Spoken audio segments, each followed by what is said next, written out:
The Galactic Council chamber buzzed with activity as representatives from dozens of civilizations debated policy. Ornate structures of alien design surrounded the assembly, a stark contrast to the modest human delegation seated near the edge. Humanity, the newest member of this interstellar alliance, was still finding its footing among ancient empires. Earth's ambassador, Amelia Cross, rose to speak. Her presence commanded attention, though skepticism filled the room. Fellow members of the council, she began, her voice calm and measured, humanity stands before you not as conquerors, nor as opportunists, but as allies. We believe in cooperation, in the shared progress of all intelligent life. Our history teaches us that unity leads to prosperity. A ripple of murmurs spread across the chamber. The Andarans, a race known for their logic, exchanged skeptical glances. The Xarnathians, hulking figures with crimson skin and ridged exoskeletons, smirked openly. Their leader, Khazar, leaned back with an air of disdain. Unity, he interrupted, his deep voice resonating. Your kind speaks of unity, yet your species has only just learned to leave its own planet. Amelia didn't falter. Yes, we are young by your standards, but our youth is matched by determination. In just a few centuries, we overcame divisions that plagued us for millennia. We turned conflict into cooperation, scarcity into innovation. And now, we offer that same spirit to this council. Khazar chuckled, a sound more menacing than amused. Your optimism is charming, human, but naive. The galaxy is not a place for dreamers. It is a place for the strong. The council chamber fell silent as Khazar's words hung in the air. Amelia met his gaze, unflinching. Strength, she replied, comes in many forms. To build bridges rather than walls, to seek peace in the face of aggression. These are strengths no less significant than military power. A member of the Arasari delegation, a delicate, insectoid species, chimed in. Perhaps the humans underestimate the complexities of galactic politics. Diplomacy without force is often ineffective. Amelia nodded. We understand the importance of defense, but we also understand the cost of war. Humanity has fought many, and we've paid dearly. That's why we choose diplomacy, not out of fear, but out of wisdom. Despite her eloquence, the council's response was lukewarm. Centuries of entrenched superiority made the older races dismissive of Earth's ideals. Even those sympathetic to humanity's message remained silent, unwilling to challenge the status quo. As the session adjourned, Amelia returned to the human delegation's quarters. Her aide, Marcus, approached with a concerned expression. They're not taking us seriously, Ambassador. They think we're weak. They're wrong, Amelia replied, her voice firm. They'll see in time. But we must remain patient. We came here to prove that humanity can be a force for good, not a threat. Back in the council chamber, Khazar spoke privately with his advisors. The humans are soft, he sneered. They preach peace, but peace is a luxury afforded by the strong. Let's see how they fare when their ideals are tested. Unbeknownst to humanity, the Xarnathians were already plotting their next move.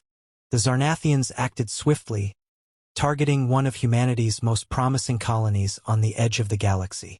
The colony of Novaterra, a beacon of human ingenuity and resilience, had turned a barren world into a thriving settlement. Its rich mineral deposits were vital to Earth's interstellar infrastructure, but to the Xarnathians, it was an easy target to prove humanity's insignificance. Without warning, Xarnathian warships appeared in Novaterra's orbit. Their blockade was absolute, cutting off all communication and supply routes. The colony's inhabitants were trapped, their food and medical supplies dwindling. When the first distress signal managed to reach Earth, humanity's leadership responded with their characteristic restraint. A diplomatic envoy was dispatched to negotiate, with a clear message. Humanity sought peace, not conflict. The Xarnathians treated the envoy with contempt. Khazar himself addressed the human representatives, his tone dripping with mockery. Peace, you say? And what exactly will you offer in exchange for our mercy? Your pleas are pathetic, human. Novaterra now belongs to us. Earth's ambassador, Amelia Cross, delivered her response calmly but firmly. Novaterra is not just a colony. It is home to over 50,000 of our people. Your blockade is an act of aggression. We urge you to reconsider and resolve this through dialogue. Humanity does not wish for violence, but we will not abandon our own. Khazar's only reply was a dismissive laugh before severing the connection. The Xarnathian ships tightened their hold on the colony, increasing patrols and firing warning shots at any vessels that approached. Meanwhile, the Galactic Council remained silent, unwilling to intervene in what they saw as a minor dispute. On Novaterra, conditions worsened. Families rationed food, hospitals struggled to care for the sick, and morale plummeted.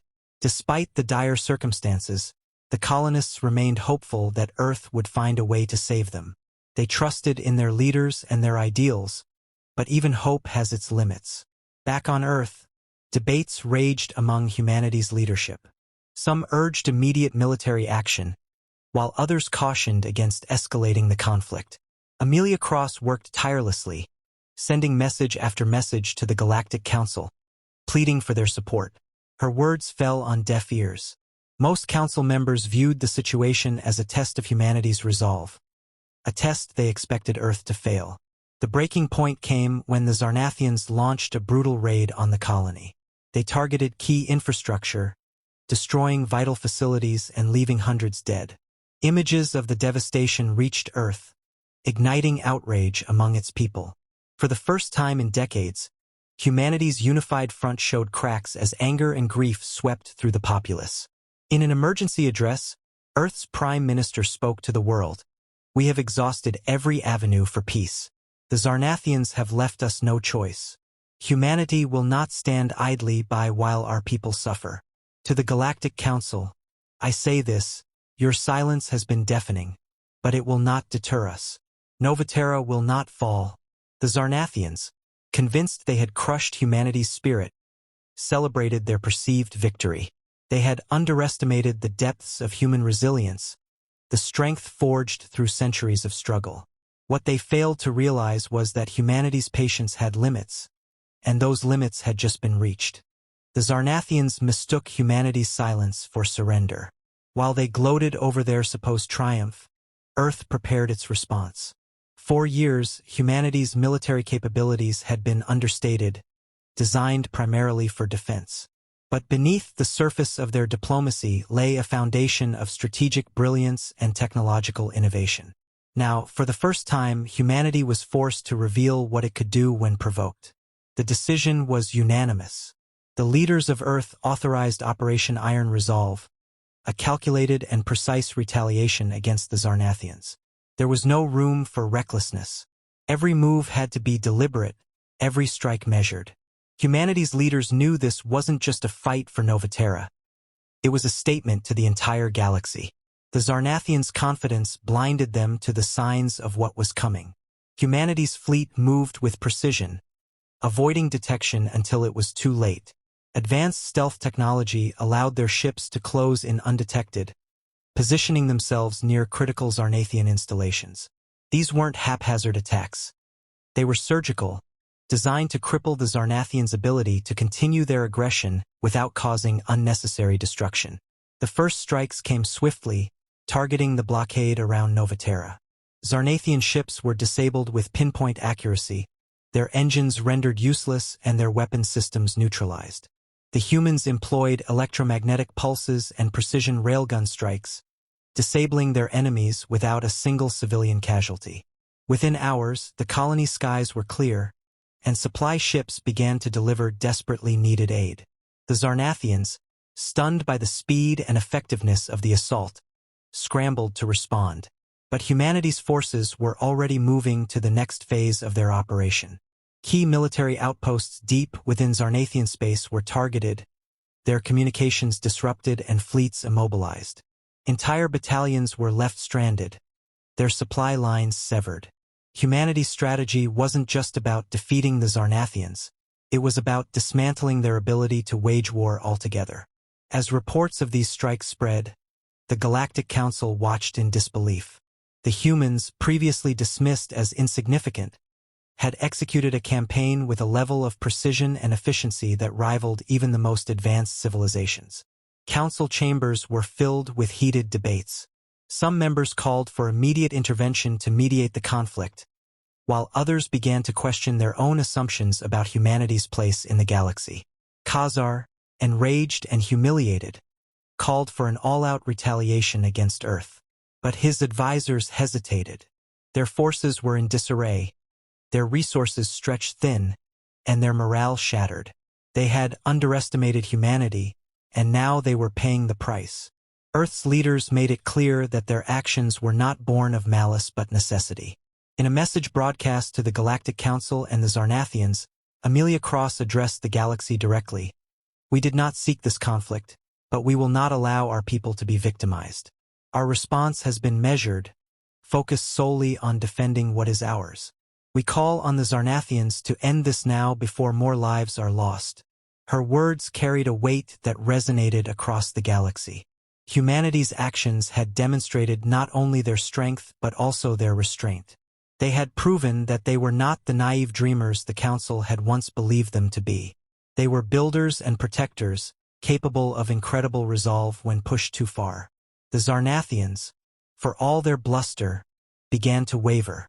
Their pride had led them into a conflict they could no longer sustain. And as humanity's fleet stood poised for further action, the message was clear. Earth would not strike out of anger or revenge but would stop at nothing to protect its own.